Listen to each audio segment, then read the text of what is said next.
Hello, Nattycasters. Today's guest is Tony Clark, a Cincinnati native. Tony rose to prominence as the bass player and one of the original members of the group Blessid Union of Souls. Here at the Nattycast, we know Tony from our high school days together at the School for Creative and Performing Arts. One of the things Ron, Rex, and I have enjoyed most about doing the Nattycast is being able to reconnect with people we have known for years and learn about their stories and lives since we last met. Tony does not disappoint, happily recounting getting their first single airplay by talking local DJs into playing it, to listening to American Top 40 together in a van while driving to a gig only to learn their single, I Believe, had hit number one.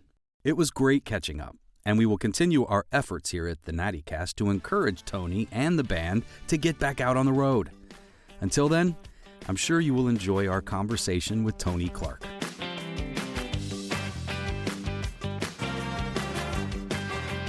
Ladies and gentlemen, welcome to the Nattycast. And now to your hosts, Tim Barker, Rex Stull, and Ron Thomas.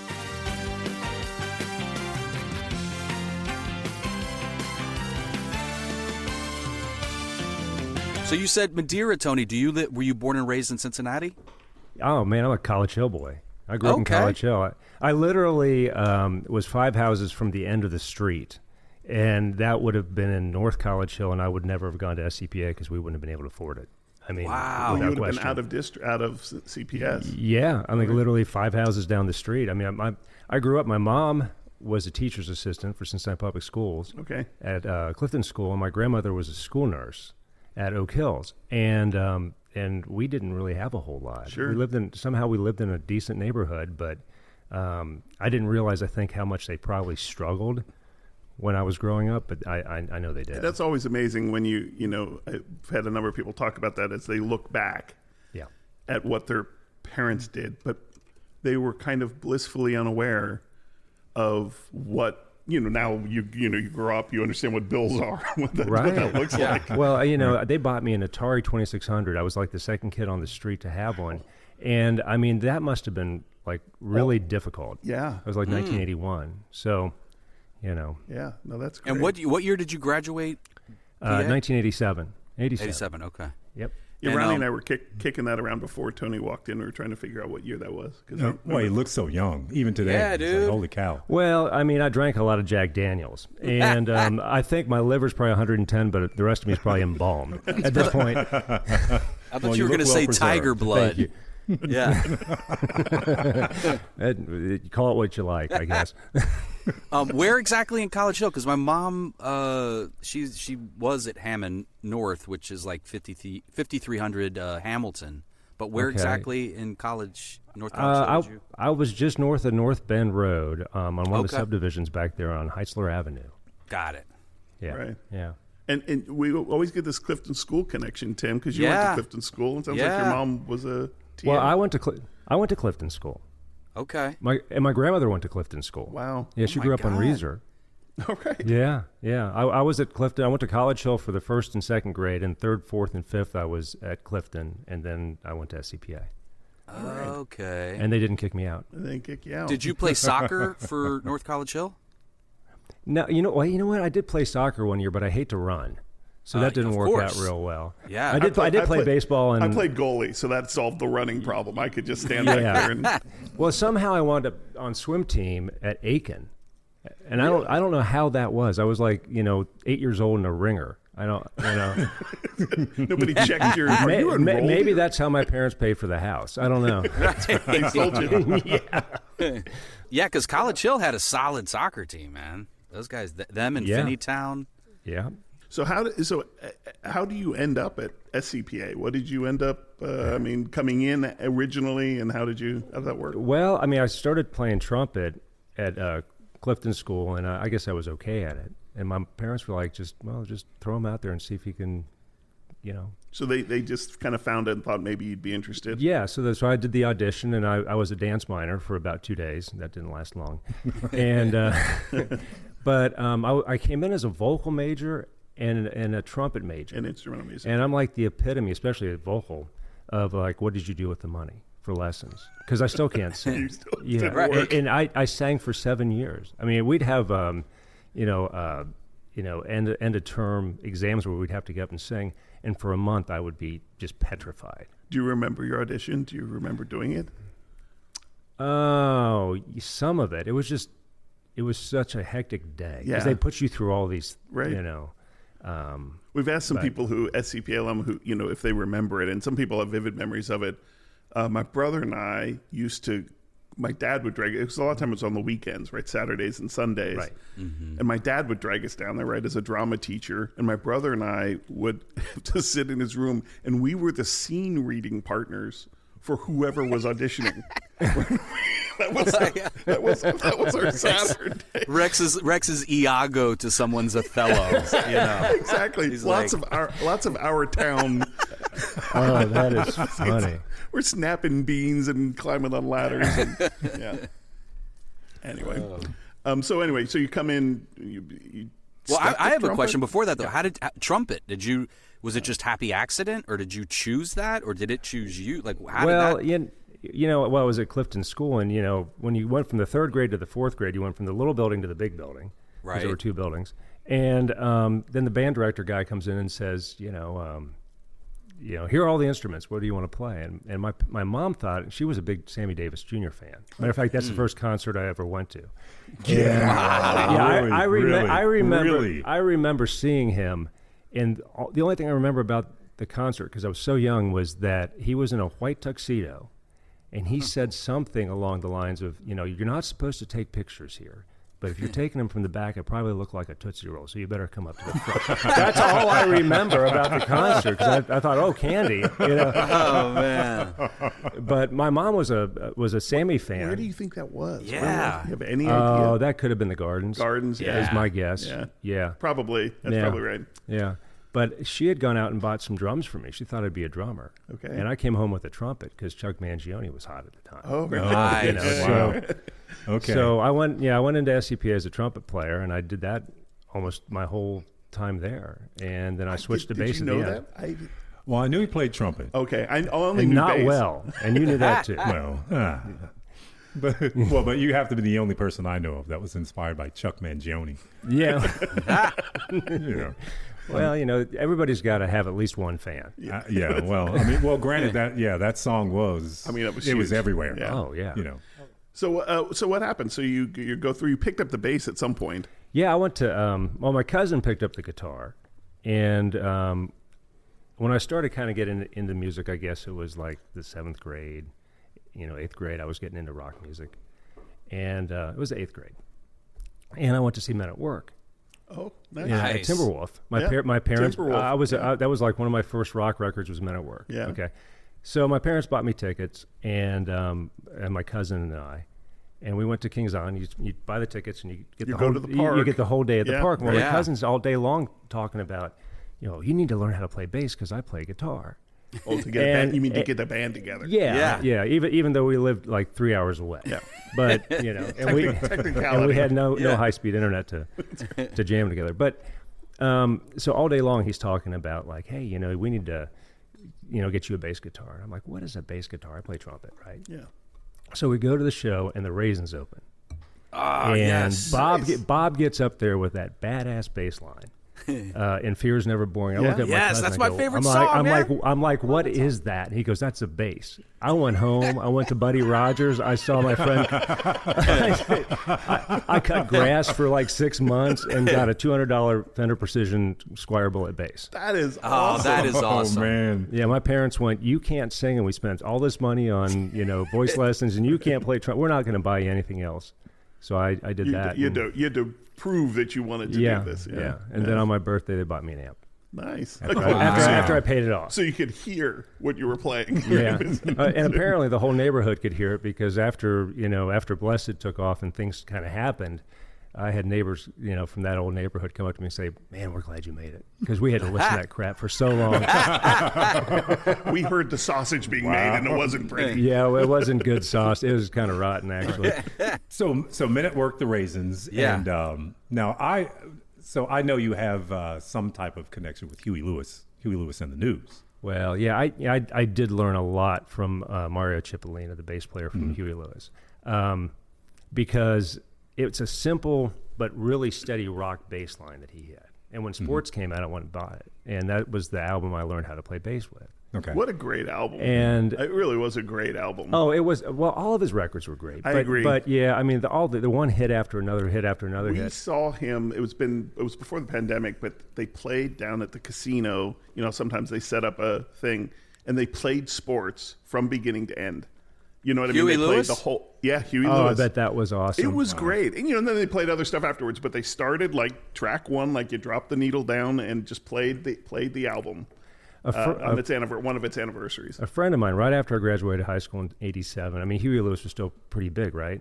Well, he did kind of remember when Prince came to Bogarts and played Bogarts, and nobody knew he was there. No one knew. Well, Huey Lewis did the same thing, and a friend of mine was walking around downtown and ran out into their bass player, and he said, "Well, we're playing, at Bogarts tonight," and he gave us 2 tickets. And I got to see them because it was listed as Sports. Right. It didn't say Huey Lewis in the news. Right. Mm-hmm. But then years later, in '95, when Blessid came out, we're at some radio station in Pennsylvania, and they're talking about, hey, how do you guys feel about opening for Huey Lewis in the news at Starlight Amphitheater? And I'm like, what? Yeah. That wasn't on my itinerary. Right. And I totally turned into a fanboy, and we played this show with him. I walked by him 3 times backstage.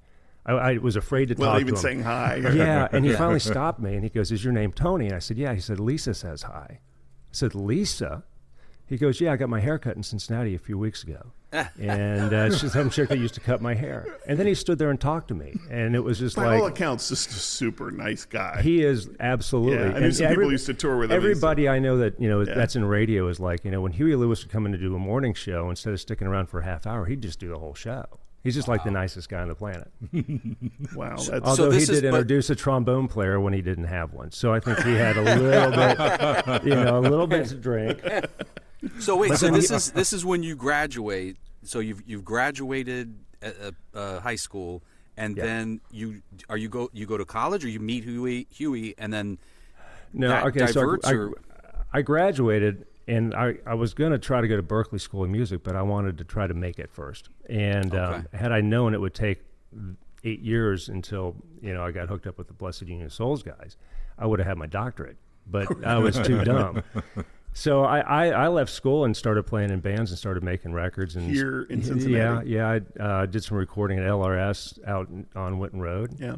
Lou Lausch's place. And doing sessions for other bands, or did some sessions for King's Productions. Okay. Played bass out at Kings Island. Seems like a stepping stone from SCPA to Kings Island. We were both Yeah, there. you were there too. Yeah, I remember him. Yeah. Well, I don't know what. Yeah, because I ran the after Ron did. I ran the country show the year after Ron did. Okay. Like Carter was in the cast that year. So weird. Yeah. I would just go there and film commercials with Dick Van Dyke. And stuff, actually, and you know what, Tim? I was also in that Dick Van Dyke Kings Island commercial. So, Tim, you were in that commercial? Oh, yeah.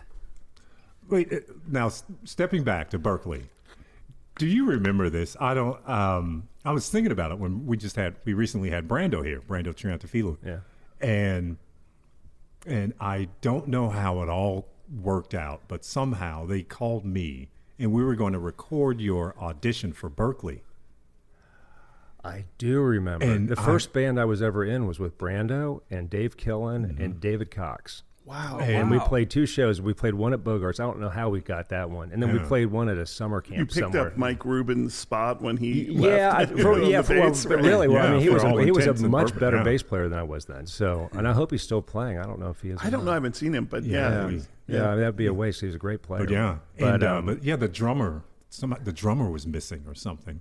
Yeah. So it's like, give me the sticks. I'll sit down. I'll play this thing. Yeah. So did you audition for Berklee? We did. We put together a tape. Yeah. It was a real tape, right? I dug out that big reel-to-reel, and Yeah. And we were hot at the time. We were going to record at 15 inches per second. We were at high speed. It's Tony Clark. We're sparing no expense here. Yeah, and that headless bass that somebody stole years later. Anyway, squirrel moment. Probably was for the best, though. The more I think about it, it's probably better left off. Left in the '80s that's the best.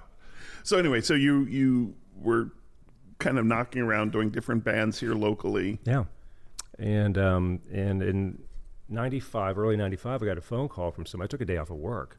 I was just like, I needed. Were you working a day job too? Or? I was working tech stuff at Kings Island. Okay.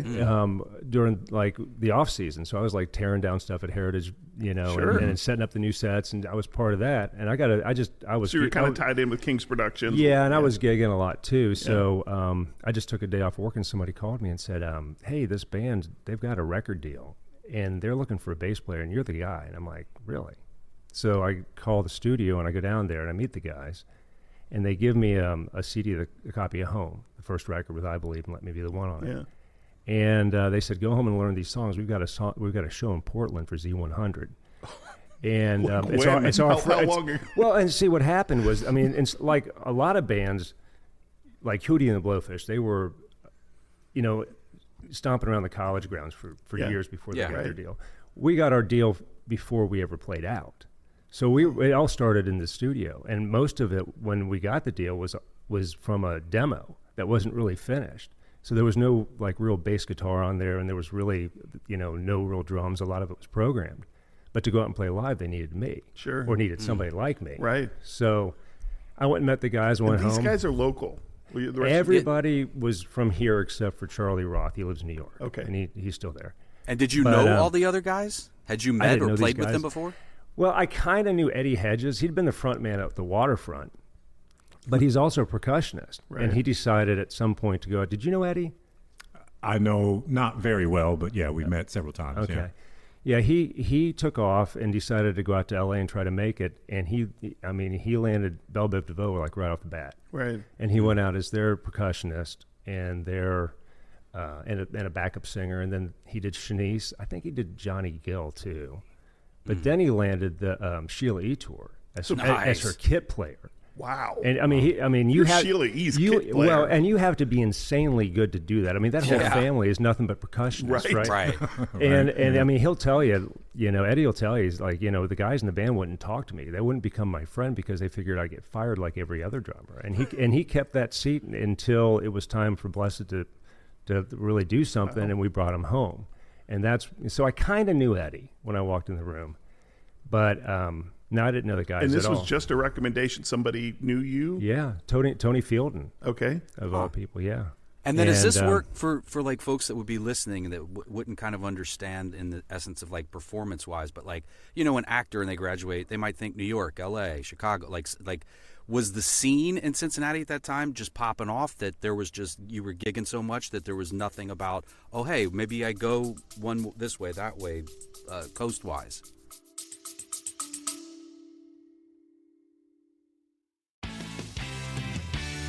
The year is 1985. Back to the Future is the highest-grossing film. Amadeus wins the Best Picture Oscar. And Madonna and Wham are duking it out. Not just on the charts. The NattyCast archives show that Crazy for You won out in 1985 for the SCPA prom theme.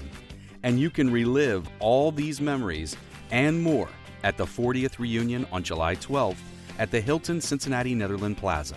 As always, at SCPA, other classes are encouraged to join the celebration. As Madonna reminds us in Crazy for You, swaying room as the music starts, strangers making the most of the dark. At least for one more night on July 12th. Wait, one more night? We're mixing things up. That's a Phil Collins song? To get your tickets, visit scpaalumni.org. Look for the Get Involved tab along the top and click on Class Reunions. There you will find links to buy your tickets, book a hotel room, and an email address if you need more information. There will be name tags because 40 years is a long time, and in the 80s, we had to see each other through the smoky air. Okay, Matthew. I mean, who wrote this stuff? Well, I guess we'll sort this out and get it. And now, back to the show.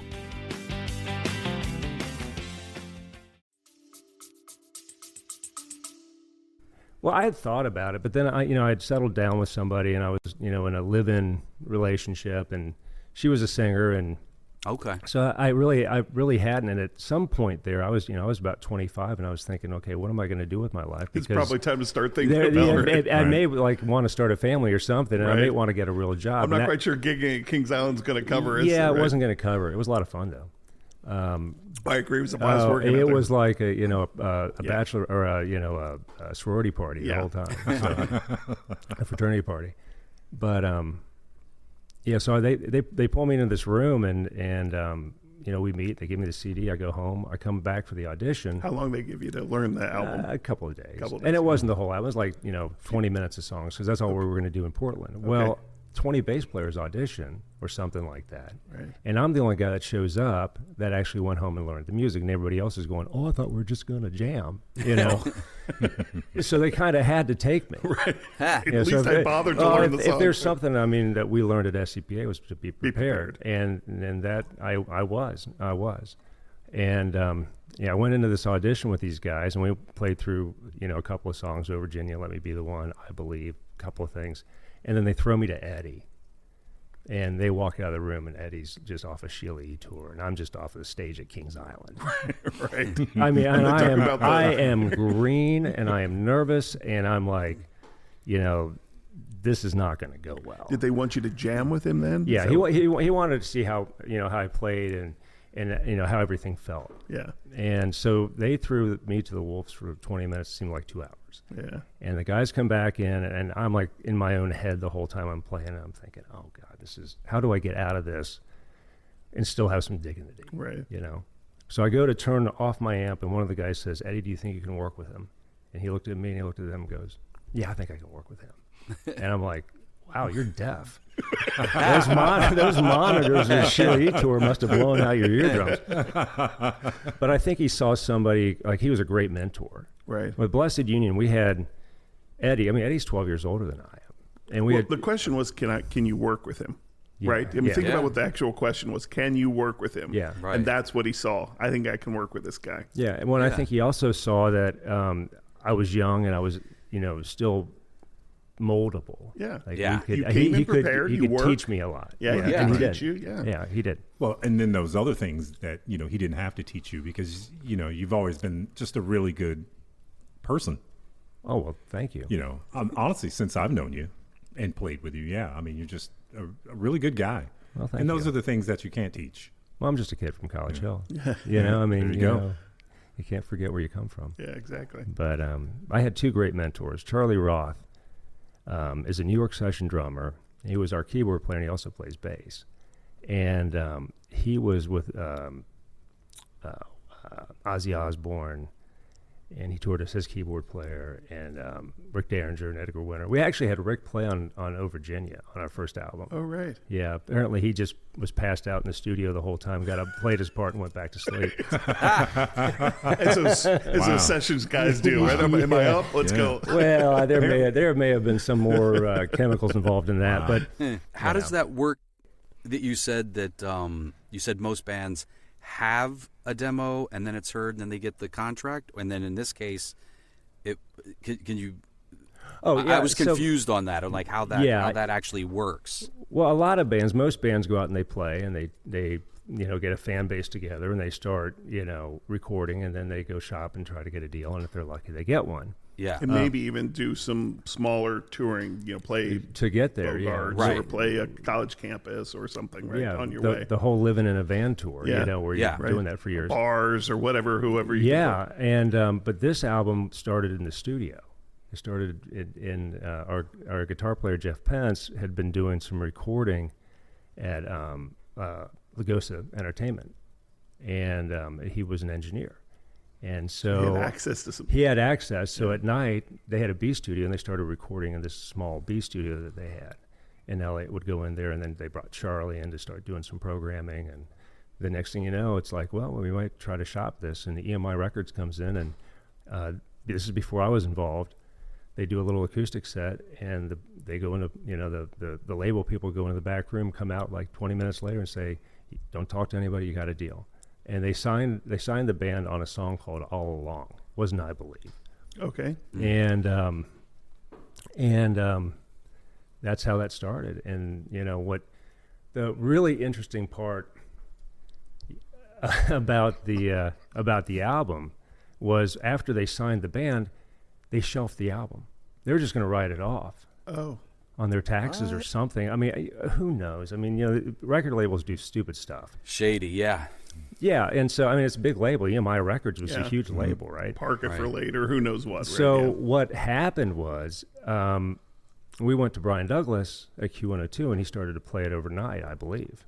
He said, I think this is a good song. Boy, that is old school. Wow. You know, you used to hear, like back in the Yeah. day, they would take it into a local DJ and get a record played and get it picked up that way. Right. But I didn't realize that was still happening in the 90s. Yeah, it doesn't happen now. I Right. mean, Yeah. everything's so corporate. I work for iHeartMedia, so I mean, you know, There's I understand. Nobody rolling in there with a... No. And he sent it to somebody at Z100 in Portland, and they picked it up. And before you know it, you know, these PDs are like their lights are, their phones are lighting up, and it's starting to kind of grassrootsy go And across the country. that was I Believe? That was I Believe. Yeah. And it started to hit the top 40, and EMI Records goes, wow, that's a cool song. I wonder what label they're on. Seriously. It's back in the closet back there. We got Yeah, so we forced them to put the record out. We did all the A&R work. Because you had the whole album done. Well, but it was all demos. So when we released the single, you know, I had to go in and play bass on I Believe and put some real bass on it. Gotcha. So you did production, kind of post-production stuff to make I Believe releasable as a single. Right. And, you know, the first batch of records didn't have any drums or bass on it when they went out to the stores. And then the second batch would have the new version of I Believe on it. And then when they actually released the full album without the bass and drums? Well, I mean, they were programmed. They were there, but they weren't. There wasn't like a real drummer. Okay. It was programmed drumming. Right. A lot of that was happening in the 90s, so that's fine. I mean, it wasn't, you know. But then we did Let Me Be the One, and then Eddie went in and played drums on it, and I played bass on it, and then there'd be a whole new batch of records that would go out, and it would have that on it. But, you know, I'm really proud of the fact, because we worked our butts off to get that song on the air. We went to every radio station on the planet to get, you know, any airplay, and that song went to number one. Man, that is cool. Wow. That is outstanding. And I did not know that, Tony. And I at, did well, not and know at that. the end of the day, I mean, Kiss from a Rose was a huge song. I mean, you couldn't, in 95, you couldn't turn on the radio without hearing it. Right. And they had Seal had a track record already. Yeah. And it's a great song. Yes. And they also had a movie company and a record label that were working it.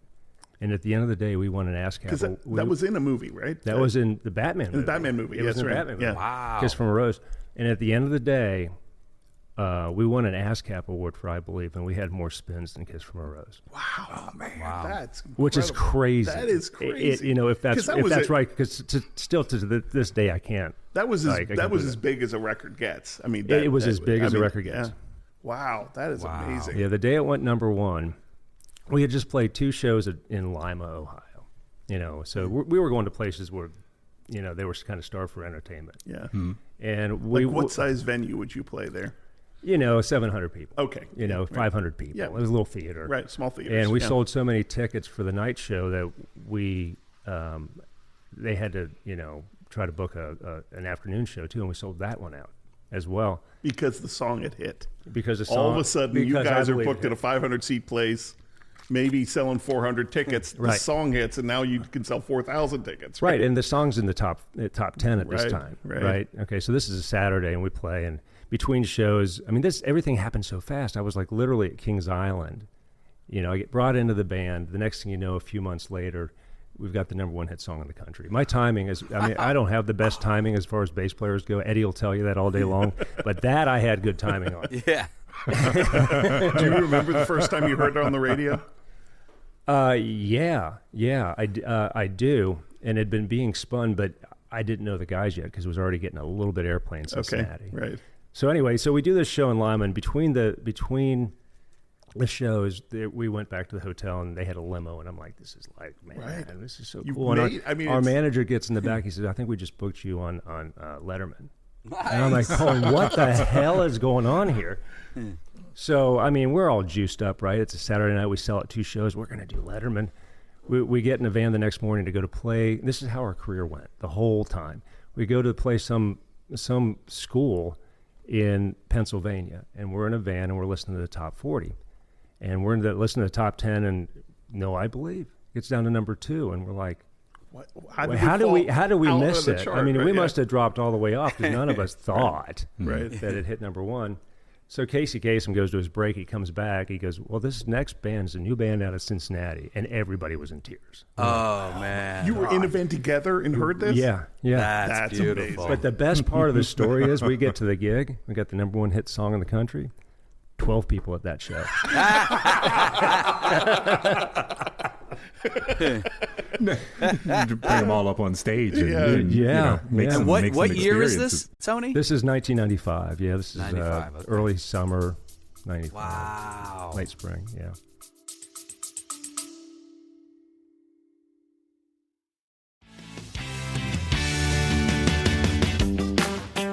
The Natty Cast is supported by Mad Cheese. Mad Cheese is a completely plant-based, dairy-free cheese and charcuterie shop located in Madisonville. The owners, Cincinnati natives Heather and Reggie Donaldson, handcraft over 30 different plant-based cheeses and meats in their commercial production kitchen behind the storefront. You're invited to stop in and sample the wide array of products, book a curated tasting, or sign up for the new subscription box program, which will feature an exclusive new cheese every month with recipes and board building tutorials. For more, head to Instagram and Facebook at Mad Cheese Cincy or go to www.madcheese.com. And with that, back to the show.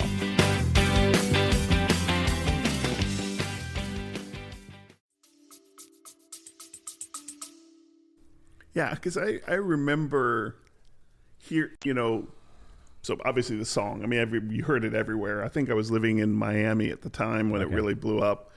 And then I don't remember how, but somebody was like, hey, Tony Clark's playing bass with them. I was like, you're kidding me. I mean, it just came out of nowhere. Well, I was for about 5 years going, you're kidding me. I still have my job. Yeah. I'm getting paid to do this. But yeah, it was a lot of fun. It was cool. And would let me be the one hit right after that, and they passed each other in the top 40. And really? That was cool. Yeah. Charting at the same time. Yeah, they put us out on a tour with the Rembrandts. That was our first tour that summer. There was a lot of alcohol. And you're playing big. Yes. Now you're playing Riverbend size. No. I mean, they had the Friends theme out, and then they'd also had That's Just the Way It Is, right? Which was a great song. Yeah. And so we were playing like big clubs. Okay. But boy, that was an experience. I got on a tour bus for the first time, and I thought, this is going to last 6 weeks. If I never get on another one of these, this has just been the most awesome thing. And I spent 16 years on the road. So Wow, 16. Oh, yeah, hardcore about 8. Right. Were your roots always, or was your home base always Cincinnati, or was there any? other spot our on studio was in Longworth Hall. So that's where Legend. Longworth Hall. You had a studio in there? Yeah, on the top floor. Wow. Where was Fifth Floor Studios? I don't know if I was ever at Fifth Floor. Right. It burned down. It burned down, yeah. Yeah. There's still that one section of the building that has 4 floors. The whole building is 5 floors, but there's one section that only has 4. Is that right? Oh, yeah. Ron is home of trivia that you could not imagine. If you go down, there's that big dip in the middle of that building in that one section. Wow. But no, I didn't realize they were down there. They were back down there. Yeah. So that's where we did all of our recording. Wow. So do you guys, when you're out then starting this touring stuff, are you thinking we got to write another album? How does that work? No, the record label was thinking that. We weren't. We were thinking we need a break. We went out for 18 months, and we did the United States. And we went out for one night for a gig for 20 minutes, and now all of a sudden, right, we're on tour. I was pretty much right. I mean, they had us doing promo in Europe, and we did a Mike and the Mechanics tour in Great Britain. Which was cool. I'm sure. It was very cool. And it ended with 2 sold-out nights at Royal Albert Hall. I mean, in particular, in Great Britain, I mean, to play... But with Mike and Mechanics, I mean, Mike Rutherford was and he was awesome. Yeah. I mean, he took us to the Genesis Farm, and the first date of the tour, he's like, this isn't like America. Like, if you're a headliner in America, you go and you eat, and then everybody, the opening bands get the scraps. Yeah. They would wait for us. After their sound check and after our sound check, they'd wait for us to eat. We had catering. They were awesome. They were awesome. But Royal Albert Hall. Yeah, and I was talking to Alton White. Yeah. And he did Royal Albert Hall too. Yeah. Oh, right. So I know we had there's him as 2 a of guest us. not that long ago. I know. I listened. Yeah. He's a great guy. Oh, he's fantastic. Yeah, absolutely. Wow, that must have been beautiful. something. Yeah, man. Yeah. Two Had you sold ever out been? nights. Had you ever traveled internationally when you went and did that stuff? No, I mean, I was in the Cincinnati Boy Choir, and we went overseas once to do something in Germany when I was a kid. But that was it. Everybody else was, everybody did the Boy Choir. You keep saying you can't sing. Now you were in Boy Choir. Right. And you were Yeah. Yeah, well, that was a choir. I could hide in that. I mean, I sang backup for Blessid, but you don't want to solo that mic. I tell you that right now. you wouldn't believe anymore, right? No, nobody believed in that one. I tell you. So anyway, so now the record company's pressing you guys. Been like, we need another album. Yeah, we had I Believe and Let Me Be the One, and then a song called "Oh Virginia," which was a top 40, top 20. And then we finally released All Along, the one that we got signed by. And it cracked the top 40, but only because all the stuff that we had done already was kind of, radio friendly, and radio had accepted it, and we were, successful with it. So we get home for 2 days, and the label's like, go in and write another record. And we just go back in and start working again. And we put out the second album, self-titled Blessid Union of Souls, after that. Wow. Got it cranked out in 4 months and started doing promo. And then, this is a funny story, SCPA story. So 98 Degrees. Okay. Brad, I hadn't thought about this. Similar. We spent a lot of time together. Yeah, Okay. Yeah. Okay. So we, I think it's the first time we play anything off the new album. It's like spring. Did you know Nick and Drew from school? Well, I'm 5 years older. Yeah. Right. But I also knew him from Kings Island because we shared a dressing room. So we didn't know each other that well. Right. But there was an age difference. But we knew each other. Yeah. And so we're playing for KDWB in Minneapolis. We're doing this show, and they brought us in for a lot of shows. We did 2 shows at the Gland Slam, which was Prince's Club. Yeah. And all these radio shows we did, and so we do the first show for the new album. We do our sound check, and then there's a trailer behind the stage, and we're sitting in our trailer just hanging out. There's a knock on the door, and then somebody opens the door, and I hear, "Is Tony here?" And I'm like going, I don't know anybody in Minneapolis. Whose This doesn't sound good. Whose husband? It's tracking me down. It's all a blur, man. I didn't know. It was Jack Daniels. And so I go to the door, and there they are. They're standing there, and they're giggling. And I'm looking at them confused, and I'm like, what are you doing here? And they're laughing. They're like, we got a deal on Motown. We're called 98 Degrees. We're your opening act. So they were opening for you. So you then. had never heard of them. You had no clue of that. I didn't know that they had gone out to, I guess, L.A. to get a deal or anything. Mm-hmm. I mean, I left Kings Island, they left, and they did their thing, and they were about 2 years behind us. So I mean, wow. Everybody goes. Yeah, up, sure. Of course. I mean, we had Christina Aguilera and Britney Spears and NSYNC and 98 Degrees and Mandy Moore and all these people that went on to be big that opened for us. At some point, you got to start somewhere. You got to start, right? Yeah. So. And did they match you up because of the Cincinnati connection, or was it because of the music itself, or what? How did that come to be? No, I guess they were, they probably were getting some spins on their first single, and they just happened to do that. But this was one of those big radio kind of concerts. Yeah, like they used to do the Q102 One Earth parties and stuff like that. We did a few of those. Those were fun. Yeah. But fairly short sets, half-hour sets kind of thing. Yeah, you just go out there and you play 40 minutes or 20 minutes or whatever. But then they started popping up at a lot of these radio shows. So we had some fun together. Oh, that's great. And then one night in Miami, they headlined. And I went out into the crowd. And I'm like standing there, and then the lights come up, and they go on the stage. And I have never heard so many 12-year-olds in my life. I almost went deaf. But I'm like, holy cow, they are blowing up. Yeah. And it was so fun to watch. Yeah, that's so great. fun to watch, yeah. Wow. Oh, man. So you, at some point, then you flipped, and you were opening for them on... Yeah, well, I think that was the only time that happened. Okay. And then the whole boy band thing that, Sure. they were together and we were with bands, that were playing more band stuff. The one band that we never played with, was Hootie, and you would think that we would have. Yeah. That would, everybody kind of compared us just because of sound and... Well, the interracial thing and right. all that, but... And similar time frames in terms of when you guys were arcing. Right, and the acoustic guitar kind of sound that both bands had, but we never got to play with those guys. All right. Yeah. Oh, that's very cool. So the second album, how did it do? It did great. Yeah. Until EMI went out of business. You got to love the record business, man. There's always something in it. Yeah, well, what happened was we put out I Want to Be There was our first single off that album. Right. That was a top 10. And it was in the top 10.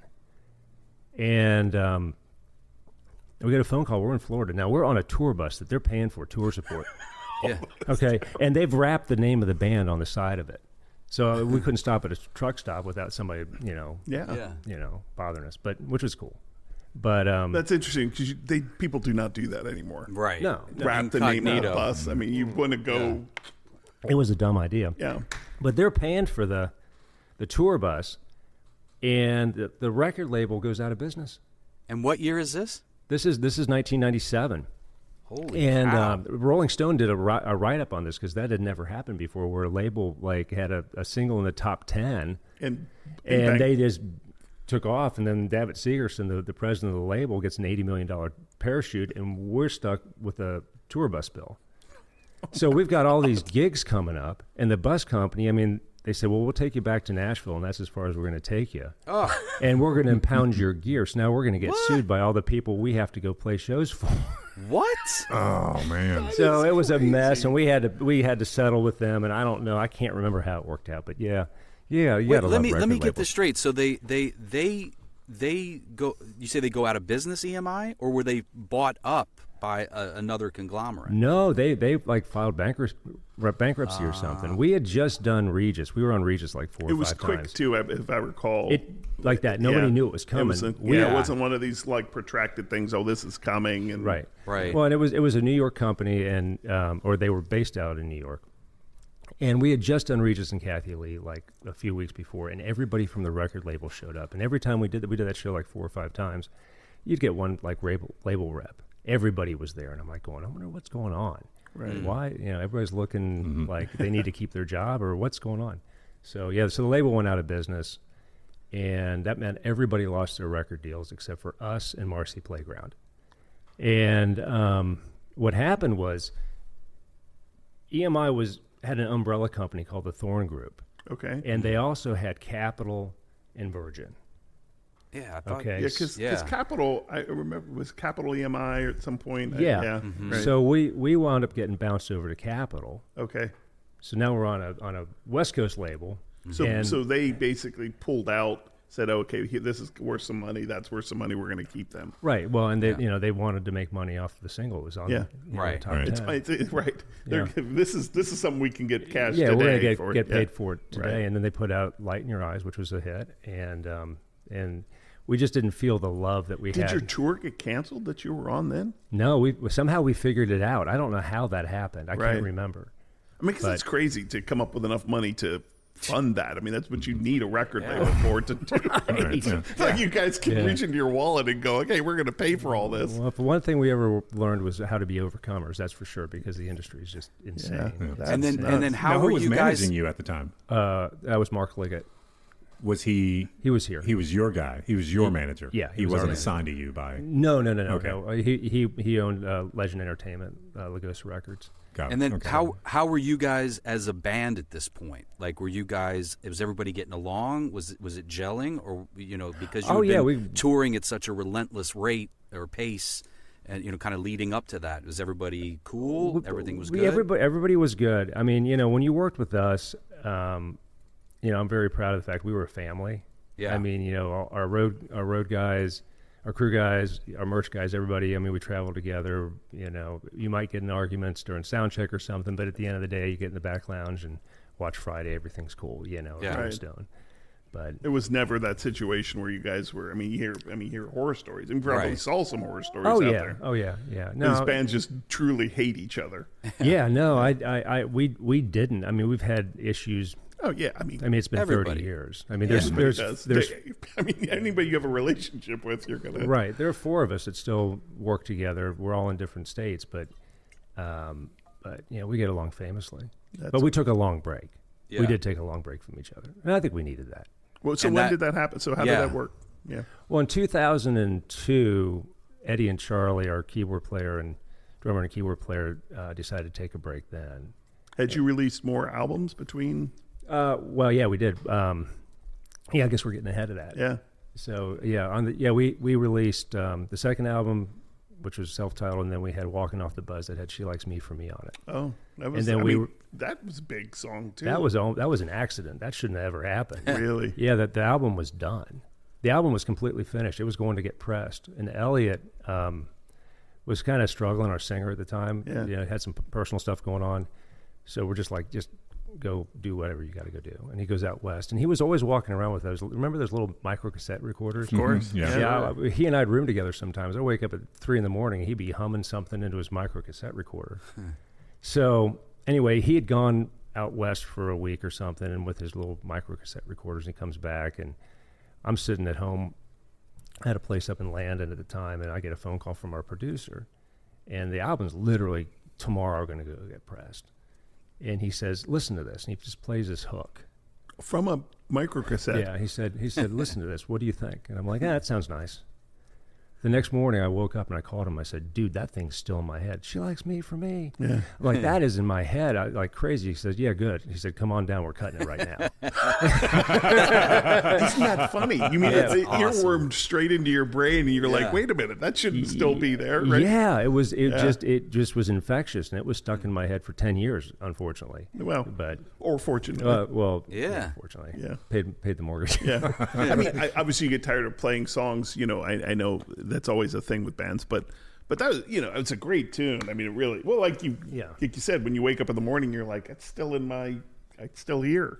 Well, I think people have an opinion about it too, because we were at an airport one day, and all of our gear's coming off the conveyor belt. And I'm sitting there with our road manager, and the crew guys are moving the gear and stuff. And this college soccer team's there, and one of the guys goes up to our road manager and said, "What band is this?"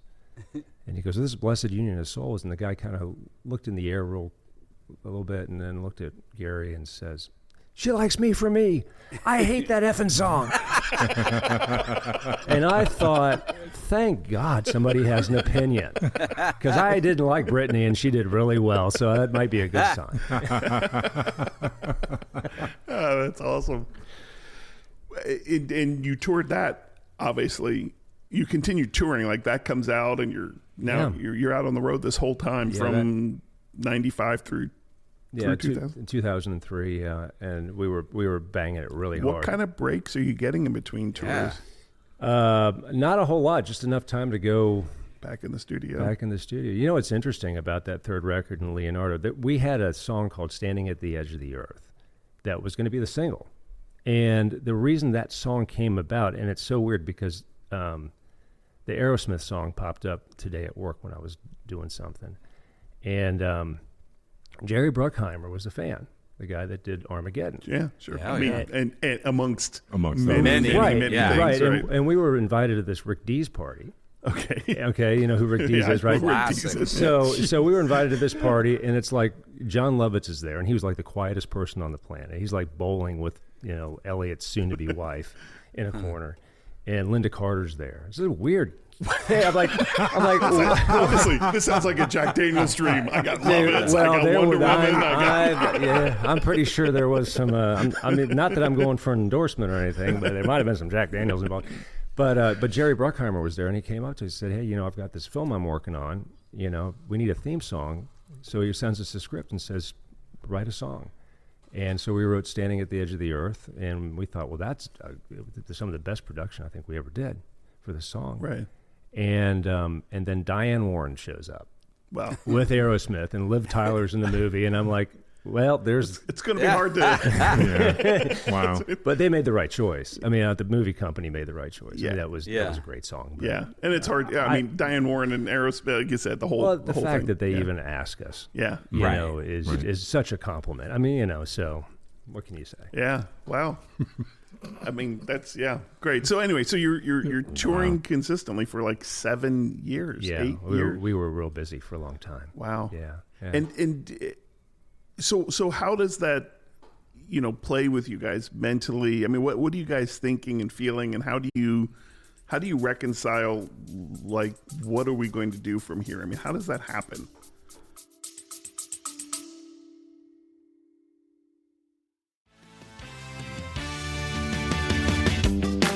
The Natty Cast would like to take this opportunity to tell you about Red Oak Animal Rescue. It is a local nonprofit animal sanctuary right here in the Cincinnati area.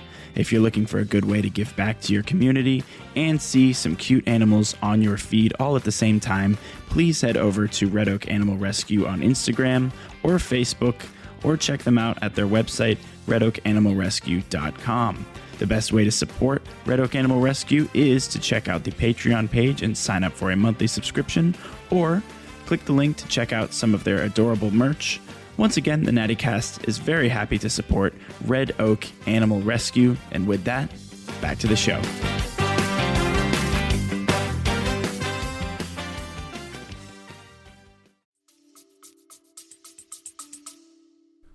You know, well, when we put out the greatest hits record, was the third or the fourth record, and we thought we're going to do this and maybe take a break, and this will be our first greatest hits record, and we're going to put out more stuff.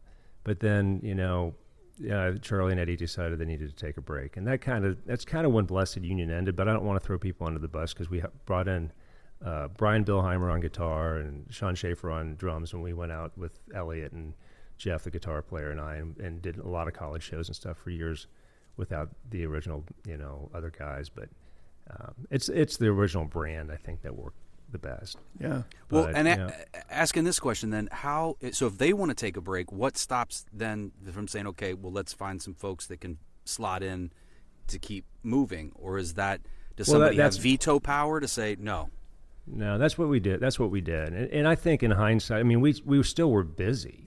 Yeah. You know, even though they wanted to take a break, I think we should have stopped in about maybe 2005.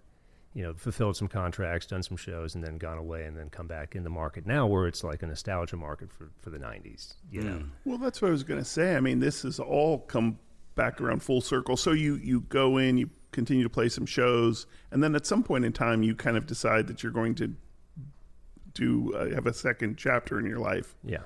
And talk to us a little bit about that. I mean, me personally, I stuck around with Elliot for, I guess, until about 2010, and then we were talking before that we started to record this, that you know, I had it with the industry. I was worn out. I mean, you know, it wears you out. I mean, you know? that's a long run. It was okay for me, that 18-month tour. I didn't sleep at all. Right. I was 25. Yeah. Right. You know, now it's like, okay, you're 40. Yeah. You know, it's a whole different thing. And so I was really wanting to get out of it, and I was out of it for about 2 months, and then somebody was putting together a show in Cincinnati that was kind of like the Bob Ron shows, what they were going after. And they had Dean Muccio and Randy Douglas from Warm 98. Yeah. And originally they had Eddie Fingers and Dan Carroll, but Eddie got a thing on WLW, and I don't know what happened to Dan. And we had Amanda Orlando. And we did this television show. So like a local variety. Was it daytime? Yeah, well, it was supposed to be, but it wanted to be on at night. They wanted us on every day, but we just couldn't do that. We didn't have the budget for that. Right. But we wanted to do something that was a variety show that was kind of like Bob Ron. And you were kind of house band. I brought in a house band, and then I became like this, you know, tech guy, which I'm not. And I learned Final Cut. The first time I opened up Final Cut 7, I had a heart attack. I'm like, I'm never looking at this thing again. And 2 months later, I was like producing the packages. Wow. So I learned a lot. I was telling Ron, I was like, man, I learned so much. I mean, it was kind of a chintzy show or whatever. It wasn't chintzy, but it was done by the talent. We had no like pro tech people, so we were just doing it ourselves. We're building sets. We're going to like, you know, Home Depot and going, that looks King's nice. Production days. You were just going to figure it out, right? But it was less budget than King's Production. But, did you guys, it was at Channel 12, or was that? Well, no, it started, believe it or not, it was started at Forest Fair Mall. Oh, wow. Okay. We leased, remember the old Guitar Center out there? Oh, yeah. You know, Ron and I did some, back in the day, like events out at Forest Fair Mall, like, you know, where they were, because that was, you know, that was a big. I was their technical director for a year. Yeah. That place was happening. A shopping mall. Yeah, that place was happening. Yeah. But this is what, 2011. And it's dying, right? You know, so we get the Guitar Center, which is 17,000 square feet, for $1,000 a month. Are you with a loading dock. I mean, Yeah. And they're like, just do whatever you want to it. So we built a set in there, and I built a sound booth in there, and we went and filmed a television show. That's where you shot it? Was Wow. that Originally. Okay. And then then Fox wanted us on the air, but they didn't have the budget. So we decided, well, we're not going to do this. This was like the end of 2011. And then in 2012, they call us and they say, hey, let's talk about that show again. So we started to talk to them, and one of the people from our camp went down to Newport on the Levee and pitched the idea, and they gave us a free space, and we shot it down to there. do it live, do a live thing. Yeah. Well, it was live to tape, but we had a live audience. No, that's what I mean, to record it with a live audience. Yeah, and, and then bring people in and stuff. So they gave us a spot for free. All right. Yeah, right next to Brothers, and below, I forget what the name of that place is. There was a lot of alcohol flowing there too. I can tell you that. And that was weekly or It was weekly. Weekly. Yeah, we'd shoot it on a Friday, and then it would air like Sunday And they'd night. have like guests or. Oh yeah, we had I had Bootsy on there. Of course, everybody's got to have Bootsy. Yeah. I mean, Yeah. We had musical guests on there. What's his name? Kevin Pollak. All right. We had Kevin Pollak on there. Oh, that's I don't know man. how we had to deal with the Funny Bone, so we had a couple of when they were coming Funny through. Bone To The the Funny Bone was comedy. there. Yeah, the Funny Bone. They had the Funny Bone. Yeah. there was a comedy club was there. Yeah. Yeah, so they would send us somebody. whoever the comic was in And town. he was great. I mean, like he was the biggest star we had on the show. Wow. You know, Now, during the Newport on the Levee days, who was hosting when you got down there? that was Amanda Orlando, and Randy Douglas. Okay, so they moved with you. Yeah. Oh yeah. Yeah. It was a family thing. We'd shoot the show on a Friday, and we'd go out for like dinner, and then Dean and I'd go in the studio and we'd start editing, and we'd edit until Sunday morning, and then we'd have to take. And I don't understand this. You guys may understand it, but we had to take the tape to NKU to have them bounce it to some sort of tape so they could put it in at Fox to play it. Oh, they probably just transferred it to it was whatever a transfer. format. Yeah. But I didn't sleep And a you whole guys lot. aired on like Sunday nights, Sunday like nights. 7:30 or 11:30 or something. Can we get copies of these? Is there any way? I hope not. I really hope not. Yeah, take a look, Matthew. Send us the link. What was look for what was it called? Cincinnati. Cincinnati. Cincinnati. We were going to Oh, scour man. YouTube Yeah, for this one. it's out there. If you find my YouTube page, you'll see some of my packages. He said, "See my package."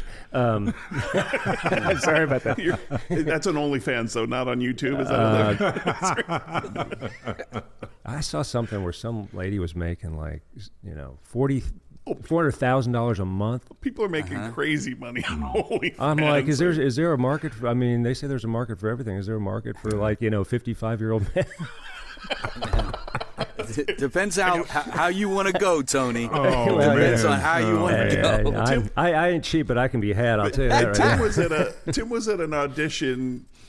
Tell him where you were, Tim. But speaking of, What, Tuesday? yes, So wife was out of town, and I was feeling, I had shoulder surgery, so I've been not able to do the things I want to do physically. So it's been very challenging. And I live walking distance to the Barclays Arena here in Brooklyn. And so season ticket holder of the Nets, and been to Liberty games. And the New York Liberty team has a dance troupe called the Timeless Torches. And you have to be 40 and over. And they were having open auditions. And I said, you know what? I'm going to audition. I'm going to get in line, and I'm going to try to audition for this. And so I get in line.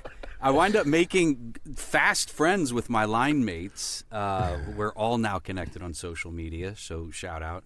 And I made it through two cuts. I was one cut away from being a finalist, and had a blast. It was incredible.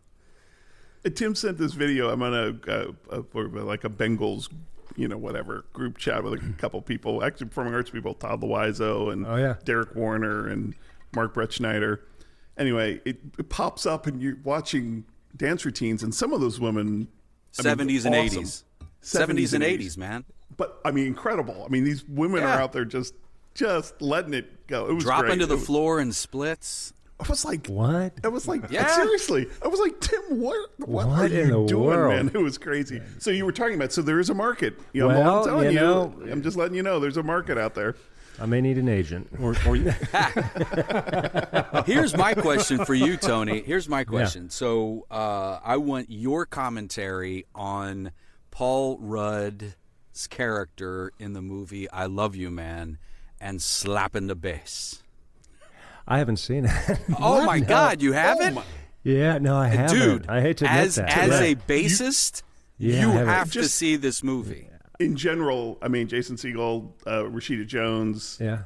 It's a great movie. I have not seen it. So good. Put it on your queue. Yeah. Go home. Okay.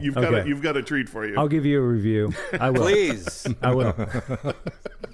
That's awesome. Yeah, they have a little pickup band where he's slapping the bass. Yeah, and he's a huge Rush fan. Rush fan. Yes, sir. I like Rush. That's a lot of notes, though. That's. I went to see Dream Theater. They were just in town. You guys hip to that? No. Yeah, they're like a progressive metal band, and it's not my thing, but I mean, I dig the fact that they're just monster players. So we go. It's me and a friend of mine, a guitar player friend of mine, and he had tickets. And the band fires up. I hadn't been to a concert in a while, so I'm excited. And then there's this little voice in my head that goes, "Is that loud?" Am I old? Am I getting old? Is this going to hurt tomorrow? Where was it? Where was the show? There's a new theater. I keep forgetting the name of it. Downtown, down by the stadiums. Oh, the Andrew Brady. Yes, yeah. Have you been there? It's great. It's a great venue. It's a great little venue. Yeah. What size? What size is it? 4,000 maybe. Yeah. Oh wow! But it doesn't feel. But it's indoor outdoor too. Yeah, they can open it up and even bigger outside, but it doesn't feel like that, Tim. Okay. It's kind of set up. You remember how the Shakespeare Company is built up, and even the new Playhouse is built up. Yeah. So you just don't have this feeling like you've got this huge cavernous, thing happening out there. Yeah. It's a nice. It's venue. really nice. Yeah. It might be fewer inside, maybe 20, but it's decent sized. I'd say 3,000-4,000. Yeah. Yeah. We saw Bonnie right down there. She was I bet she was great. Amazing. We saw her, and I think she had just had a birthday. I wanted to say turned 65 or something. She was just incredible. Yeah, she's been around for a long time. And I think the Foo Fighters opened that facility. Oh, I thought you said I thought you were going to say they opened for Bonnie Bonnie Raitt.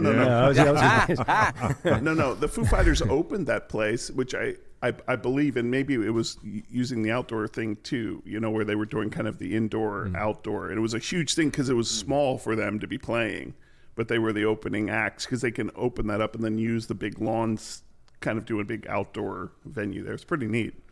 I love the Foo Fighters. Yeah. Oh, great band. I met their drummer once, Taylor. Oh, yeah. He was.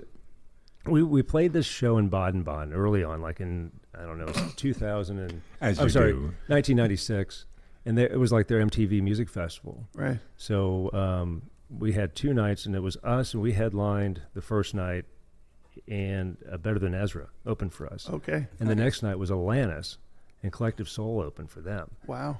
And I was sitting at a bar. I had no idea that Taylor had played for Alanis. We sat at a bar and drank. I was like, nice guy sitting in the corner. We're just sitting there drinking beers. And forever, every time I see the Foo Fighters, I'm like, how does he look so familiar? And then when he passed away, I started to look at his Wikipedia page. I'm like, oh, he was Alanis' drummer. I talked to him once. I had no idea. Yeah. Wow. Yeah.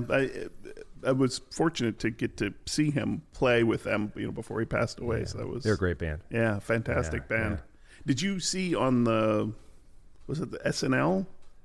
I don't know if you watched the SNL 50th. They did a big pre-thing at Radio City, and they did Nirvana got back together, and was it Post Malone? Sang lead. Interesting. Grohl was on drums. Grohl back on drums. Yeah, it was really actually good. I've got to see that. And they called it post Nirvana or something like that.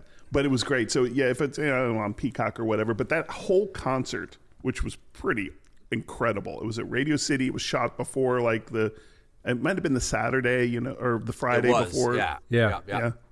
And it was just a huge lineup. I mean, of players and people and musicians from over the years. It's a great thing to watch. Yeah, I'll have to see. I like Post Malone. I like his music.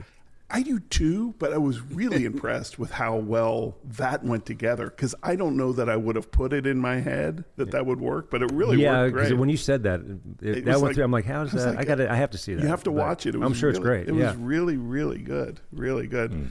So you're now at like iHeartMedia. Is that?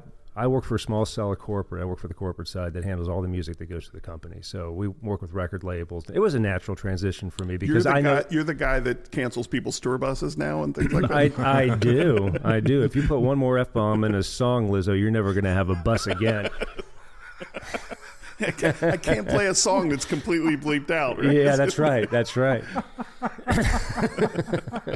She sent a record to us last year and refused to clean it up. So I said, well, I guess you're not going to get spins.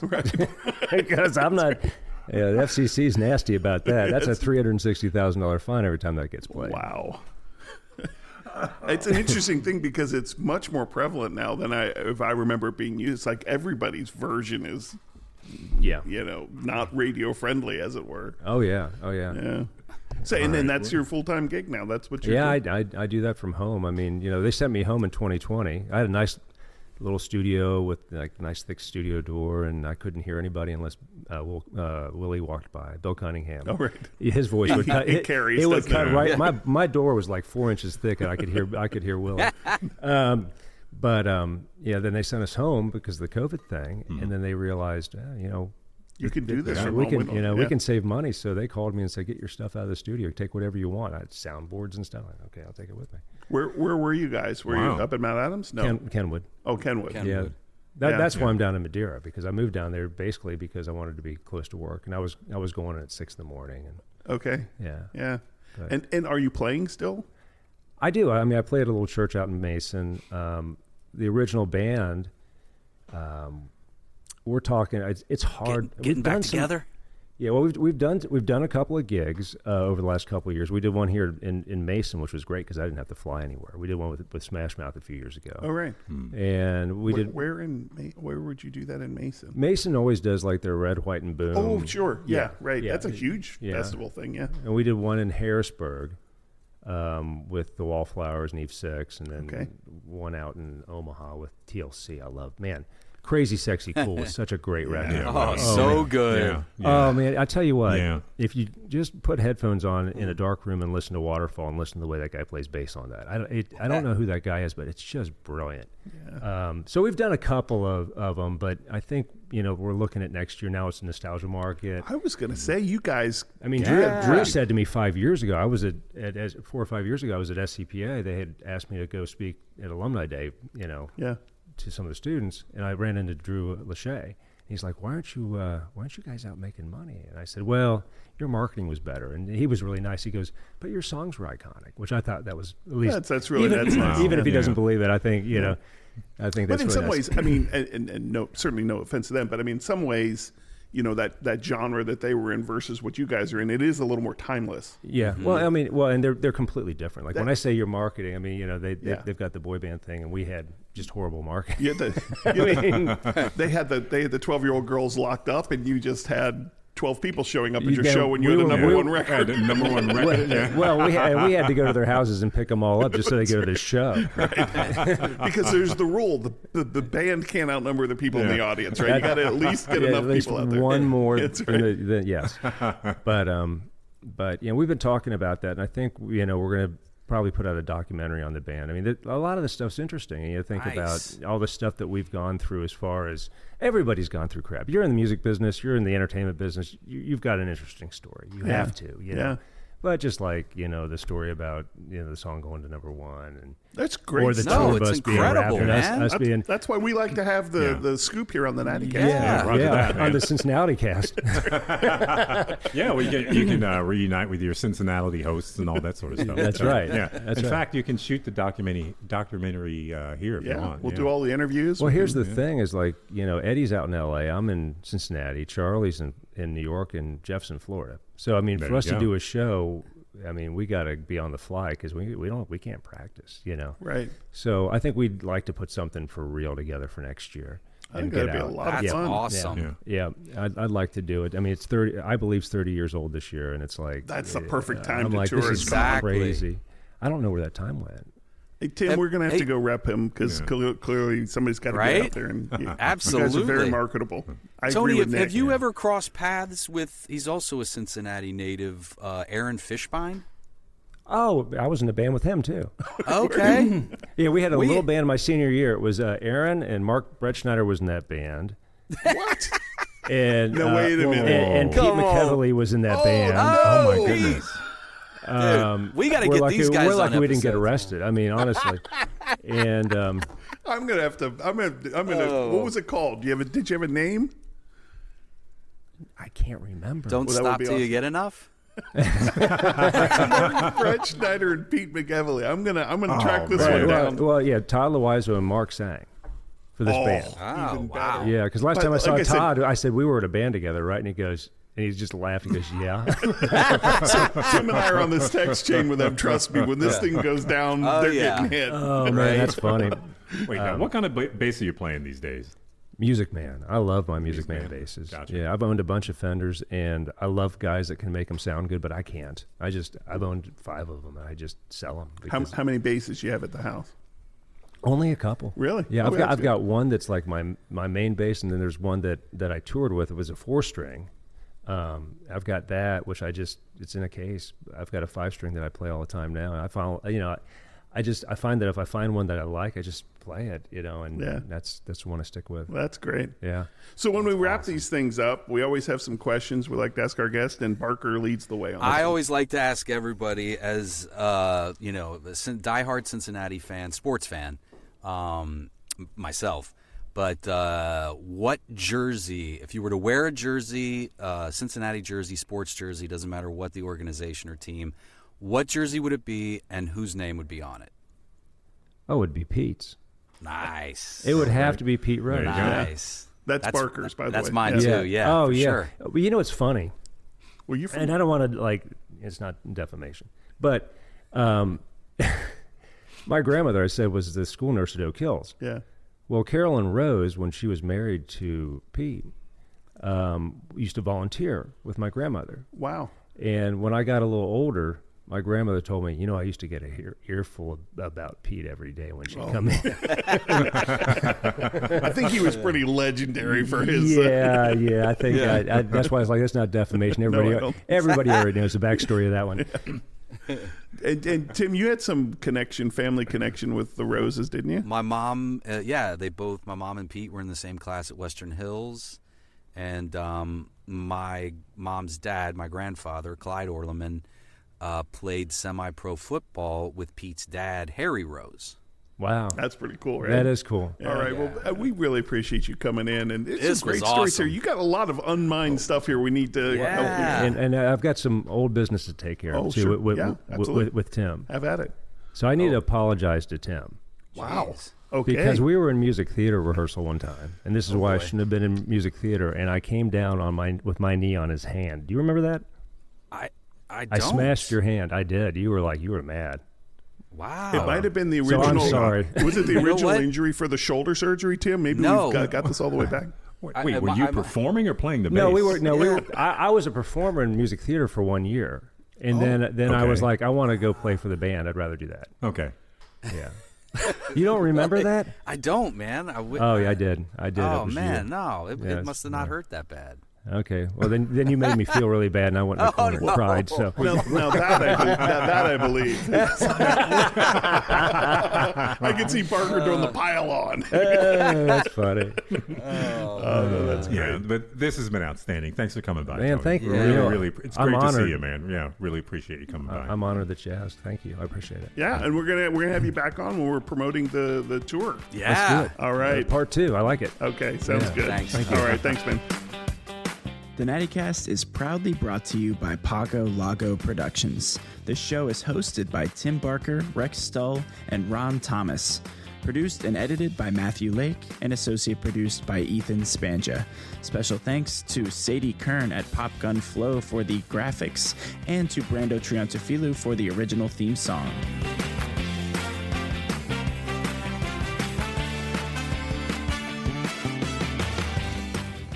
feel free to follow us at _NattyCast on Instagram or head to our website, thenattycast.com.